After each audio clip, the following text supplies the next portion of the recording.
They still got plenty of room, so they don't need any boxes just yet.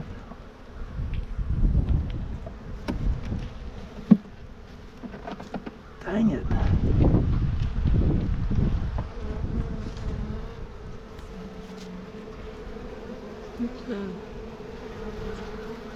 And usually they're all bundled up and they be protecting the queen, so she may be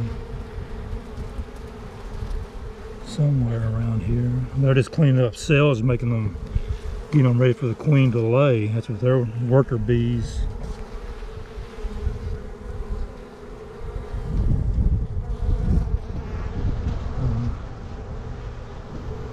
Don't see no girl yet. Masher.